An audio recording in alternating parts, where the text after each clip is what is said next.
the miracle and the daily march, between that initial breakthrough and the boredom of another wilderness day, between the blessing and the routine, wonder began to fade.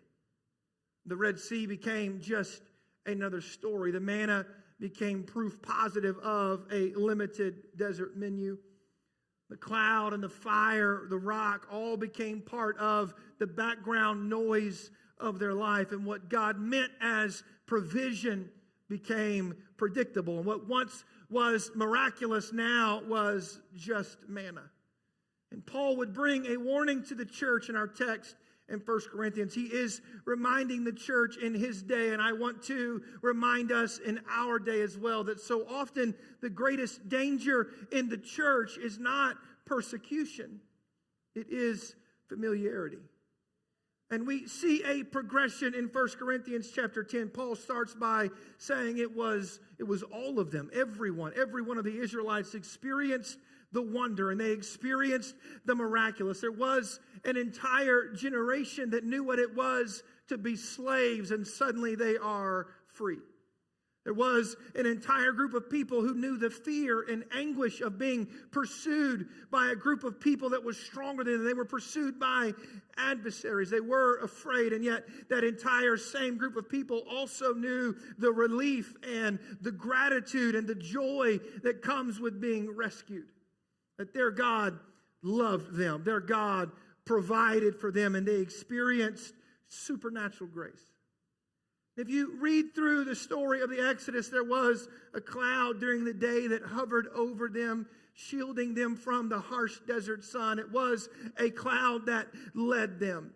At night, when the temperatures would plummet, that cloud was replaced with a fire, providing both warmth and vision. The Israelites, this was a people that was taken care of. There was a rock that followed them, and the water would flow from the rock. It was miracle after miracle after miracle. And one of the greatest miracles is found in Exodus chapter 16. I want to show this to you. Exodus 16, beginning of verse 1. Your Bible says this: Then the Lord said to Moses, "Look, I'm going to rain down food from heaven for you. Each day the people can go out and they can pick up as much food as they need for that day, and I will test them in this to see whether or not they will follow my instructions. On the sixth day they will gather food, and when they prepare it, there will be twice as much as usual." So they're in this wilderness, and God begins to tell Moses, "I'm going to rain down food from heaven." I can't prove it. Perhaps this is the inspiration for that Cloudy with a Chance of Meatballs movie. I don't know for sure. You skip down to verse 14, we see a continuation of the story. Verse 14 says that when the dew evaporated, there was a flaky substance as fine as frost that blanketed the ground, and the Israelites were puzzled when they saw it. "What is it?" they asked each other. They had no idea what it was, and Moses told them, "It is the food the Lord has given you to eat. These are the Lord's instructions. Each household should gather as much as it needs. Pick up 2 quarts for each person in your tent." So the people of Israel did as they were told, and some gathered a lot, some only a little. But when they measured it out, everyone had just enough. And those who gathered a lot had nothing left over, and those who gathered only a little had enough. Each family had just what it needed. And Moses told them, "Do not keep any of it until morning." Some of them did not listen. They kept it till morning, and by then it was full of maggots and a terrible smell. And Moses was angry with them. It's a fascinating story, and if you can put yourself in the story and try to relate with this group of people. There's one day that they go to sleep hungry. They are frustrated. They are in a wilderness and they're anxious about it. And the next morning they wake up and there is food on the ground. So the Israelites began to ask, "What is this?" They had never seen manna before, and that becomes the name. That the Hebrew word manna actually means, "What is it?" And it was a blessing that began with wonder. It was unfamiliar. It was unexpected. It was a daily miracle, a daily reminder that God can and God will and God does supply our needs. It was a miracle.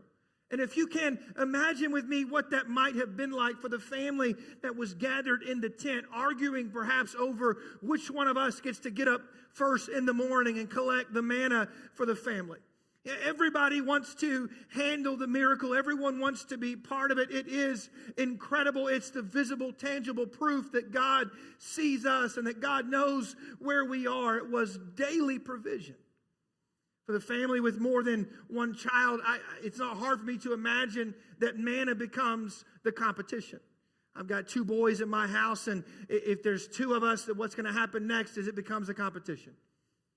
Everything is who can pick it up the quickest, who can get manna in the bucket the fastest, who can gather the most manna, who has the best method. With competition comes trash talk. Come on, somebody, like I'm better than you at getting manna. Like, it's how it goes. Perhaps the manna becomes a type of reward. Maybe it's the best behaved child was selected at bedtime. Hey, tomorrow you get to be the one to go and gather the miracle for our family. And yet there is a shift in their perspective. I do not know how long that it takes, but before long, that miracle that used to excite them and now is predictable. The wonder has faded. Experiencing the miraculous has become routine. The new wears off, and the same family that was competing for whose turn it was to handle the miraculous now has to schedule participants. What used to excite us now becomes an argument. I always pick up the manna. I did it yesterday. Can't somebody else do it? Isn't it someone else's turn yet? I have other stuff to do. And by Numbers 11, the same people who were amazed, the same people who celebrated the provision of God, have a different perspective. And we see a shift in verse 5 of Numbers chapter 11. They said, we remember the fish that we used to eat for free in Egypt. And we had all the cucumbers and melons and leeks and onions and garlic that we wanted. But now our appetites are gone, and all we ever see is manna. When gratitude fades, grumbling starts. There is a people that have begun to romanticize their past. They're talking about the food in Egypt. It was that place to them where the food was free, but they weren't. And now all we have in our freedom is manna. Familiarity has always been something that kills awe and wonder.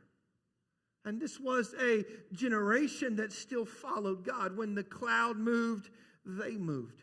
But if we are not careful, we can confuse movement with intimacy. And the truth is, you can function in your calling and still have fading in your affection. And Paul would highlight the change in their appetite. In our text, we started by talking about the blessing, the miracle. All of the people experienced it, but Paul doesn't stop with just the blessing they experienced. Look at verse 5 of 1 Corinthians 10. He says, yet God was not pleased with most of them. Their bodies were scattered in the wilderness. These things happened as a warning to us so that we would not crave evil things as they did. Their desires changed in the wilderness. That this generation that saw the wonder, this generation that saw the glory, this generation that God had provided for daily, they saw their devotion fade. And their wonder is replaced with something different. It wasn't an overnight change. It was a slow fade. A slow fade that wasn't characterized by a sudden rebellion, but by redirected appetites. And there is a progression that we see with the people of God. What started with awe and wonder now becomes familiar. It becomes expected. When wonder is replaced with the familiar, we are not far from complacency, where we are now no longer moved and we are no longer excited, but we are here, and surely that's enough. And when the people of God grow complacent, it's not long before they start complaining. That it doesn't take all of this. We shouldn't have to pick this up every day. Surely there is a better system than daily. Doesn't God know that we have other things that we could be doing? It's always the same. And a complacent, complaining people are soon a compromising people. Have you ever wondered how the people that stood in the middle of a parted Red Sea, who followed the glory cloud of God, who were redeemed and set free from bondage, have you ever thought or wondered how could this people move so quickly from worshiping God to worshiping a golden calf. They didn't wake up one day and decide to worship a golden calf. They didn't just wake up on some random day and decide today's the day that we're going to craft a God with our hands that we could see and we'll worship that. That's not how it happened. What happened is they woke up one day and decided they were tired of manna.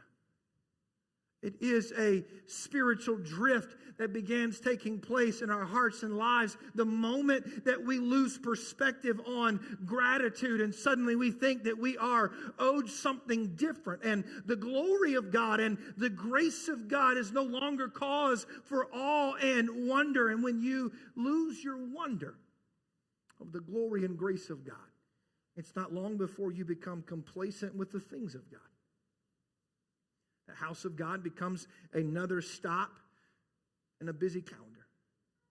It's just another Sunday. And we have gotten a long way from that Sunday. From that Sunday when the Red Sea parted in our lives. And we've moved quite a ways away from that place where we experienced awe the first time that we experienced the glory and grace of God in our lives. We were overwhelmed that God would choose us and that God would meet with us. We've come a long way from that Sunday where God provided and God made a way for us.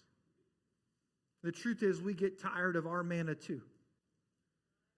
The truth is we complain sometimes today about what we prayed for yesterday.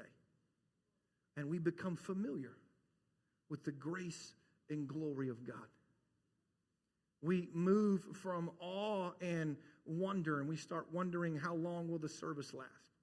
And suddenly it's a struggle not to pick up our phone, and we're going to check a score or play a game or start a conversation. After all, it's just manna. It's just Sunday. It's just another Sunday. It's just a midweek Bible study night. It's just prayer. It's just manna. And when the miracles of God start to feel normal, our hearts are in danger. The first time that you felt the presence of God, it moved you. But I would ask today, can you remember what being redeemed felt like? This is what Paul is wanting the church to remember in 1 Corinthians chapter 10. And Paul brings this warning to the church. If that generation, if the people that were in that place who saw everything that they saw, if they could lose their sense of wonder, so can we. And one of the greatest miracles the Israelites ever experienced was the manna. It was a blessing that they did nothing to earn. It represented the favor and the hand of God, and it showed up in their life every day.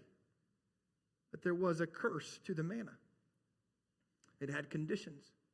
You could not store it. There was a daily rhythm to this blessing. And God would institute the same rhythm in the wilderness that he practiced in the garden with Adam and Eve. This is why Jesus would give us the pattern in the Lord's Prayer. He would say, Lord, give us this day our daily bread. What God wanted was relationship. Manna was never intended to be a Sunday experience where if you could just gather enough, if you could just pick up enough of it, then you were good for the week. But if you didn't pick up some on Monday too, there was going to be a hunger on Monday. And I believe that this is the place where God is calling his church to. That we cannot reach a place where our Christianity becomes so compartmentalized. That we reach the place where our Christianity is something that we enjoy on Sundays and we store on weekdays.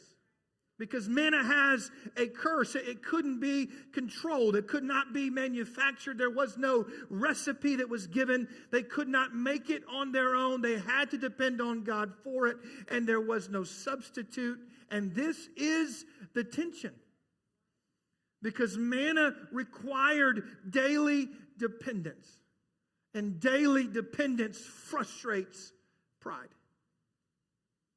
The Israelites reached a place where they wanted Egypt's menu because Egypt's menu felt controllable. I'll decide what I'm going to have today. Egypt required no faith, and manna does. For the Israelites, the curse of manna is not the provision. It's the requirement that I'm going to have to trust God again tomorrow. And that's something that frustrates us at times. We want to get it all done. I want to build something. We are a driven people. We want to set it all up and we want to relax a little bit. But I got to go and gather some more tomorrow. If I could just gather enough today when it's convenient to last all week. My schedule's crazy this week, and yet God is asking me not to just remember Him today, but remember Him tomorrow too. The truth is, we love breakthroughs, and we resist dependence. Book of Ephesians is the letter that Paul wrote to a great church in Ephesus. And yet there is a warning issued to that great church in Revelation chapter 2. I want to read this to you. Revelation 2 says, write this letter to the angel of the church in Ephesus. This is the message from the one who holds the 7 stars in his right hand, the one who walks among the 7 gold lampstands. I know all the things that you do. I've seen your hard work and your patient endurance. I know that you don't tolerate evil people. You've examined the claims of those who say they are apostles but are not. You have discovered they are liars. You are patiently suffering for me without quitting. But I have this complaint against you. You don't love me or each other as you did at first. Understand in this passage there's so much good here. He's saying, I know all the things that you're doing. I see your hard work. I see your patience. It is a church that is doctrinally sound. It's a church that's morally disciplined. It's a church that's involved in their community. It is a hardworking group of people. It's people that show up and they're faithful. The issue is their love for God was not as strong as it once was. They still had manna. They just had misplaced wonder. They still had activities. They just misplaced their affection. They were busy, but their hearts were no longer burning.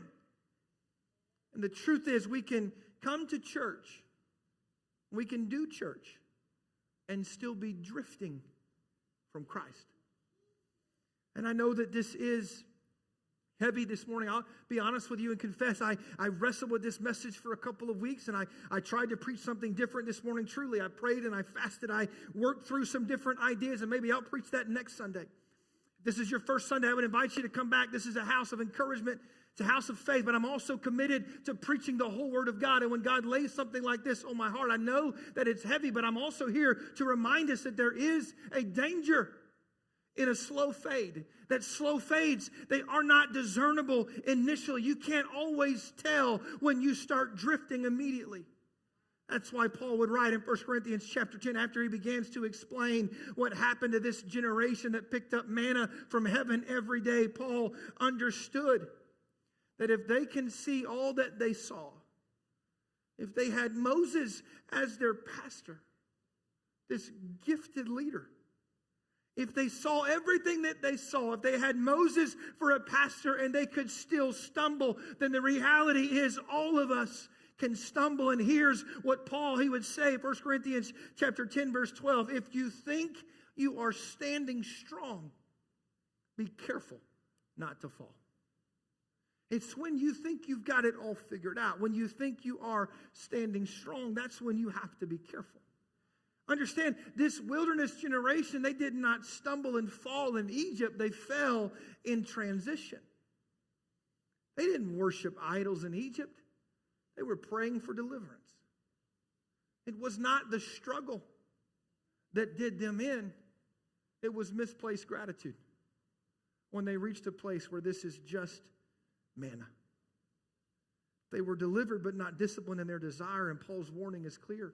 Spiritual experiences do not replace spiritual disciplines. I believe that the greatest threat to mature believers, the greatest threat to Christians is not the shock and awe of some gross, terrible sin. The greatest threat is the familiarity of the wonder. Thankfully, everyone didn't die in the wilderness. Everybody did not lose their sense of wonder. Paul would also encourage the church In 1 Corinthians chapter 10, verse 13, I'm thankful that where there is a warning, there's also a promise. Here's what he says in verse 13. The temptations in your life are no different from what others experience. And God is faithful. He will not allow the temptation to be more than you can stand. And when you are tempted, He will show you a way out so that you can endure. And God is faithful. That is the entire message. Are you capable of getting it wrong? Absolutely. Are there seasons where you are susceptible to drifting and losing your focus? Sure. But I'm here to preach to you this morning and remind you that the God we serve is never anything less than faithful. He's faithful. There were those who encountered the wilderness season who also crossed that Jordan River and inherited Canaan. That church in Ephesus was warned, but they were never abandoned. That when they drifted from their first love, God does not abandon them and say, you had your chance, I'm done, and I'm through with you. What God says lovingly is, would you come back? Would you come back to a place of relationship and wonder?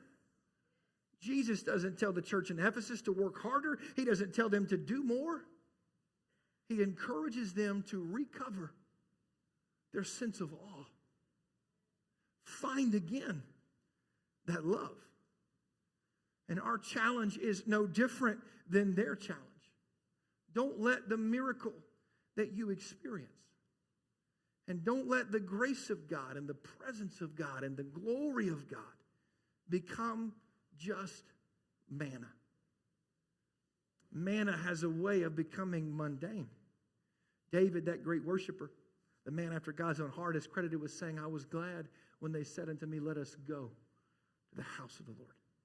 There is something special about coming into the presence of God that we cannot lose. There's something sacred about remembering all that God has done in our hearts and in our lives. And the question I would have for you this morning is, when is the last time that you allowed gratitude to overwhelm you?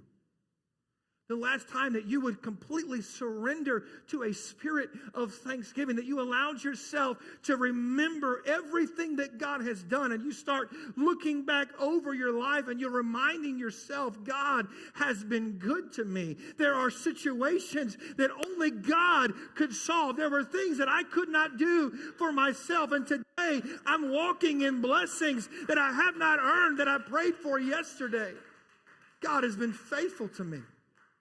I would submit to you this morning that irregardless of how your life looks right now, whatever circumstances you have, I would submit to you this morning that God has been better to us than we deserve, that God has been faithful and we have been less than faithful. There is a blessing and a curse to manna. We aren't just called to live on yesterday's wonders. But your Bible still says His mercy and grace are new every single morning. And when you woke up this morning, you woke up to a faithful God who delights in you. And His love for you is not predicated on your performance. His love for you is not based on how good you were last week. It's not based on you at all. It is based on how great He is. Hear me today. If you get it wrong today, if you mess it all up today, if you pursue everything today but the goodness and grace of God, let me tell you what's going to happen tomorrow morning. Tomorrow morning, you are going to wake up to a God that cannot be anything but faithful. You can get it all wrong today, but tomorrow morning, you're going to wake up to new mercy and to new grace. That's what He is. Some of us are like Israel. We are still gathering manna, but it's been a while since our heart was amazed. Some of us are like Ephesus, and you're serving. Maybe you came early, you stayed late. There's a lanyard around your neck. You are serving, but your heart is no longer burning. Some of you perhaps are tired this morning. And it's not because your burden is so heavy. It's because your sense of wonder is so light. Some of you remember when worship wrecked you. Didn't matter what the song was. You were aware, I'm in the presence of God. I'm in the presence of the one who created the world, and he cares for me, and worship wrecked you. You remember when prayer felt urgent, when grace felt overwhelming. But somewhere between your Red Sea Sunday, where God did it and God made a way, somewhere between that Sunday and this Sunday, it has become routine. But could I remind you this morning that his mercy is still for you? Today, this message is not for the rebellious, it's for the drifting. It's not for the sinner, it's for those that don't want to drift. It's for the faithful who know what it is to say, I also feel dry. It's for those who are serving and who've learned how to serve on autopilot. I'm preaching for the believer today who feels bored by what once used to break them.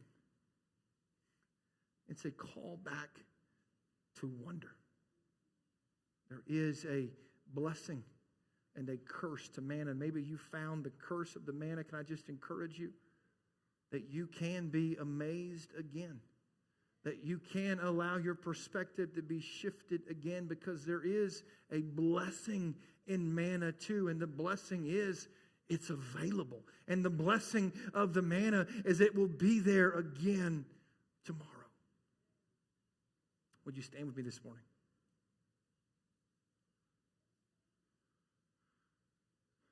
Paul is not addressing atheists in 1 Corinthians chapter 10. He's preaching to good people. He's addressing a church that has spiritual wisdom. They have sound doctrine. They have hard work. They have knowledge. They have so much good. And Paul is saying to them, don't forget that so did they. That wilderness generation had visible glory. I don't know about you. Maybe you had a cloud that was descending in your home this morning, and maybe there was a cloud waiting in your driveway, and you followed a cloud that brought you all the way to church. I hope you took pictures. I want to see it. But more than likely, you didn't have that this morning. And what Paul was saying is if this generation that has visible glory, that had daily bread provided for them, supernatural protection, if they could burn out on dependence, so can we.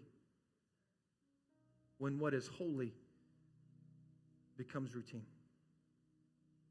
A few years ago, our family was in Utah. We went to Utah for a few days to get away, and we found ourselves with a chance to go whitewater rafting. So the four of us are loading up, and we get in this raft, and our two boys are great boys. I've got two, and they're amazing, and they're very different. And so I have one son who I would say is a rule follower. He's very cautious. He's very careful. But then I got another son. And he's not. He's here for a good time. And we get in this raft, and we're going down the river, and the guide tells us there's coming a point in this journey where you can jump out of the boat. And it's going to be exciting. You can jump out of the boat. Well, that's all Landry heard. Landry's like, we get to jump out. Let's go. We get to this part in the river. The guide also said several times that when you jump out of the boat, make sure that you jump close enough to the raft that you can reach up and grab. There's a rope that goes around the outside edge. So make sure when you jump, you can grab a rope. All Landry heard was, now we can jump. And Landry cannonballs off the side of this raft. And he bobs up with his arm reaching for the boat. And I will never forget the look on Landry's face when Landry realized he's drifting. He's jumped too far and he can't reach. It's a look of fear and apprehension, and he's concerned because he feels himself drifting. He knows he can't grab it. And I reached over, I wedged into the boat, and I leaned out as far as I could. And I, just an effort, I snatched the shoulders of his life jacket and hurled him back into the boat. And Landry gets in the boat and he gathers himself and he looks at me and he says, hey, when you pulled me in the boat, that life jacket, it rubbed my chin and it irritated me and it hurt me when you pulled me back in the boat. And I looked at my son to tell him and remind him, it's not that I'm trying to hurt you. It's that I'm trying to get you in the boat. I'm not trying to hurt you, but you can't tell that you're drifting and there's danger that you cannot see. And if somehow you don't get back to a place of safety, you're going to drift further than you want to go.